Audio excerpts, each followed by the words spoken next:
घूमती आएगी। छोटी मालकिन ने समझाइए, इस घर में पुलिस आएगी तो इस घर की बड़ी बेइज्जती हो जाएगी। कोई जरूरत नहीं पुलिस को मेरे दरवाजे पर बुलाने की। मगर बड़े भैया ये रवि, मैं अभी तक मरा नहीं हूं। घर की छोटी मोटी उलझने मैं खुद सुलझा सकता हूं। साहब जी ने डांटिए, अभी काफी डांटिए। अरे छोटी मालकिन के गहने चोरी हो गए और ये लोग हम पर शक कर रहे हैं। ये लोग सोच रहे हैं कि वो गहने हम कहीं बेचा है।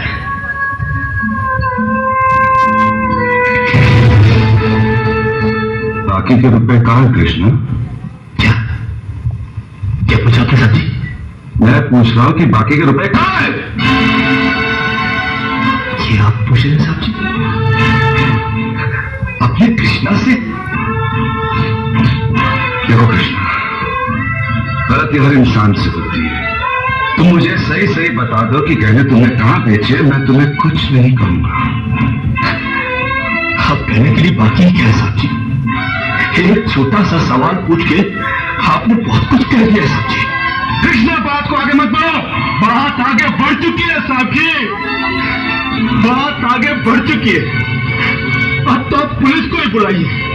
वो जो हमें कुत्ते की तरह मार मार के हमसे पूछेगी ना, अब तो हम तभी बताएंगे कि अब मैंने कहां बेच कर आए साहब जी। मत कहो मुझे साहब जी। इसी साहब जी की इज्जत आज तुमने मिट्टी में मिला थी। क्या कुछ नहीं किया तुमने तुम्हारे लिए, उसका मुझे तुमने ये बदला दिया। चलो छोटी, जिस दिन मेरी फैक्ट्री जलकर राख हो गई थी और मैं बर्बाद हो गया था, मुझे उतना दुख नहीं हुआ था कृष्णा जितना आज हुआ जब तुमने इस घर में चोरी की है। साहब जी, बचपन में जब हमारे माँ बाप मर गए थे ना और हम अनाथ हो गए थे ना, तब भी हमें इतना दुख नहीं हुआ था जितना दुख हमें आज हुआ जब आपने हमें चोर कहा साहब जी। आपने हमें चोर कैसे कहा साहब जी? और ज्यादा सफाई देने की जरूरत नहीं है। दूर जा, मेरी नजरों से दूर जा, निकल जा इस घर से। अरे इस घर से क्या, इस गांव को ही छोड़कर चले जाएंगे। अरे मुझ जनात का क्या, काट लेंगे अपनी जिंदगी कहीं भी। इतने साल इस घर में बेफिक्री से ये समझकर काट लिए कि साहब जी का हाथ है हमारे सर पर। हमको क्या है परवाह किसी बात की, मगर नहीं, अब हम जान गए कि इस दुनिया में अनाथ का कोई नहीं होता। हम जा रहे हैं साहब जी और इस घर में कभी नहीं आएंगे। अभी निकल जा। दोबारा इस घर की दहलीज में कदम भी रखा तो मेरा मरा हुआ मुंह देखेगा तू। अरे नहीं नहीं नहीं, मुझ नौकर के लिए अपने दिल को दुख देने की कोई जरूरत नहीं। मैं कदम भी नहीं रखूंगा यहाँ पर, कभी नहीं आऊंगा अभी। भगवान के लिए भैया को गलत मत समझना, उनकी बात को बुरा मत मानना। वो तुम्हें बहुत प्यार करते हैं। हाँ देखा देखा, बहुत प्यार करते हैं मुझसे। कृष्णा, ये क्या हो रहा है? क्यों चिल्ला रहे हो? अरे नहीं नहीं, आप हमसे बात मत करो बड़ी मालकिन। क्यों? अरे हम छोटी मालकिन के सारे गहने चुरा के खा चुके हैं। ये क्या बकवास कर रहे हो? अरे नहीं, हम सच बोल रहे हैं, हम सच बोल रहे हैं। हम चोर है चोर, और आप भी हमसे बात क्या कर रही हो? अब हमको मारो, मारो हमको। कृष्णा, बड़ी मालकिन, जब विक्की भैया ने हमको चाटा मारा ना, हमको बुरा नहीं लगा। हर नैना भाभी ने हमको कुत्ता बोला, कुत्ता, हम वो भी सह गए। मगर आज साहब जी ने जब हमको चाटा मारा तो हमें याद है, यहाँ लगा याद। उन्होंने तुम्हें चाटा मारा? हाँ, और सिर्फ चाटा ही नहीं मारा, घर छोड़कर जाने के लिए कहा है। और हम भी रहेंगे नहीं, हम जा रहे हैं। और आप भी सुन लो बड़ी मालकिन, अगर भूले भटके हमने आपके दिल को ठेस पहुंचाई हो ना, तो हमको माफ कर देना। ये क्या सुन रही हो? आपने कृष्णा पर हाथ उठाया, उसको घर से निकल जाने के लिए कहा। आप क्या समझते हैं हमारा कृष्णा चोरी कर सकता है? अरे अगर भगवान भी जमीन पर उतरकर उसके खिलाफ गवाही देना, तब भी मुझे विश्वास नहीं होगा।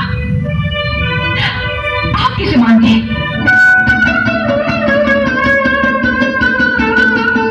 कौन का मत मान गया कि कृष्णा ने चोरी की है? फिर आपने ऐसा क्यों किया?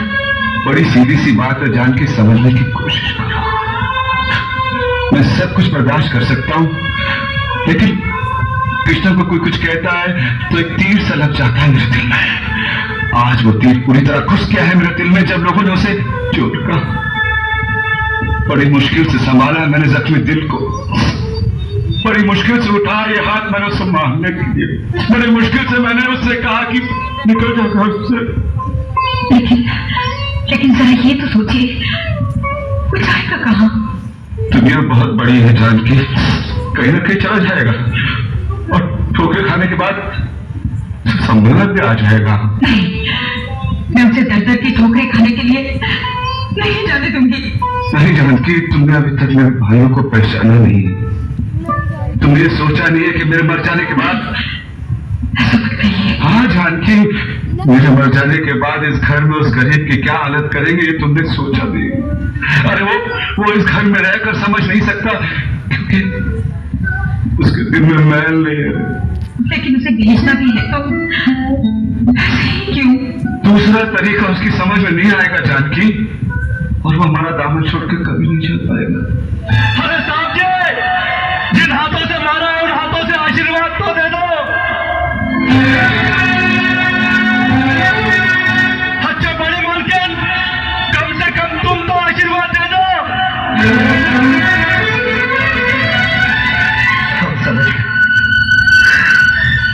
हम समझ गए कि इस घर से हमारा दाना पानी फूट चुका।